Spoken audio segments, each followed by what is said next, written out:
Hi there. My name's Dar Rath and I'm the pastor at Faith Lutheran Church in Port Elgin, Ontario, Canada. And each week I bring you a story that takes about 5 minutes to watch. And the story this week is from Autumn Musings by Bob Johnstone. And it's called Farewell, My Noble Steed. For over 50 years, he has served me faithfully. During 3 decades living in Peterborough, I rode him to work many days across 3 seasons, rainy weather expected.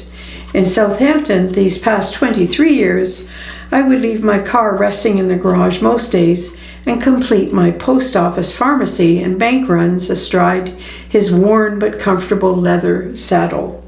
But now the time has come to dismount permanently. I hasten to clarify that no blame can be attached to him. I am the problem. With a diagnosis of prostate cancer and subsequent radiation, I can no longer entrust my seat to sit on his seat. But what of his future? I'm well aware that a bicycle has no personality nor emotional life, but he has long been my primary means of transportation, kind of my own cowboy companion, Roy Rogers and Trigger, if you think about it like that. Just as I would never cruelly consign a loyal old horse to some dread life-ending glue factory, neither am I willing to dispatch my bicycle to the local dump bin where scrap metal ends up. Unlike a 4-legged farm animal no longer useful, I can't shoot him in the crossbar, nor can I vet to dispatch him with a fatal injection into a tire. What about selling him? I once traumatized my young daughter by reading to her the story of Black Beauty. Unwittingly sold to a cruel master, Beauty was wretched for a loving, secure home to toil long days, pulling a heavy cab through London's cobblestone streets in 19th century England until she finally collapsed under the strain.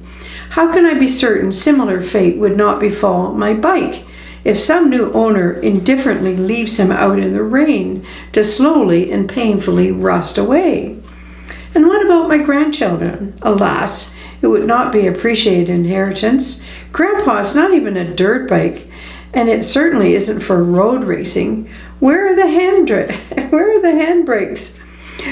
What do you mean it has only 1 gear? Perhaps I should have already explained that the bicycle in question is a Martian red 1-speed CCM Galaxy 1971 model, where the rider brakes by gently pushing the pedals backwards. The rider tackles hills not by merely shifting to another gear, but by standing up on the pedals and just working hard. My relationship with bikes goes back a long way, almost as far as I do. I started like most kids with a tricycle. Unlike most kids, I never stopped riding it until I was 10 years old. If you're trying to picture me in my preteen long legs bent painfully under the handlebars, you are gazing at the wrong image. Having outgrown the trike 5 years earlier, I could still stand on its back, paddle those 2 rear wheels, and by leaning forward, reach the handlebars for steering.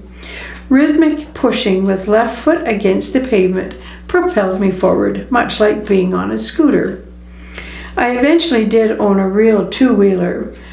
While in grade 7, I would use my 90-minute break from school to deliver prescriptions for Tamplin's drugstore, Rogers Road in Toronto. One fateful day in a driving rainstorm, I managed to catch my front wheel in a streetcar track and dramatically toppled over in the midst of traffic. I was inevitably late for afternoon class that sad day. I can still recall my horrible feeling of having to quietly open the door and tiptoe into the room as every student stared at my bedraggled, soggy appearance. Mr. Cleland was busily writing on the blackboard, his back turned away from me. I almost made it to the seat undetected, but a few muffled snickers caused him to turn just in time to query my lateness. 2 other random memories flowed up. As boys, we envied the aggressive male roar of police motorcycles or biker Harleys. We tried to replicate that raucous sound on our own bikes to impress the girls. The best we could manage was to pull an old hockey card from our stash and attach it to the front spokes with a clothespin. As we rode, the wheel turned, the card flapped weakly. I remember doing this. I don't recall any of the girls paying the least bit of attention to the pitiful sound. The other recollection centered on a game of winter road hockey. In the midst of our action, another boy sped through our midst on his bicycle, scattering us out of his way with a derisive laugh. His smugness suddenly evaporated when, in retaliation, our goalie stuck the shaft of his hockey stick into the bully's front spokes.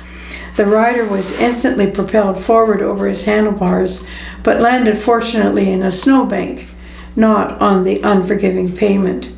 By grade 9, I had proudly graduated to a CCM 3-speed model with trendy hand brakes. This is a wonderful story. I remember the first bike I got as well. It was a second-hand bike because my parents couldn't afford a brand new bike. But like this bike that he was riding, I had to brake it by going backwards, pushing backwards on the pedals. And we rode those bikes everywhere with my friends. I remember going down to a little lake in Guelph. Every Saturday we would ride down there on our bikes, and I just rode them everywhere. So rode it everywhere. I absolutely loved it, and I can't remember what happened to it when I went off to nursing school. Anyway, thank you, Bob, for this wonderful story. And thanks so much for taking 5, and blessings on your day.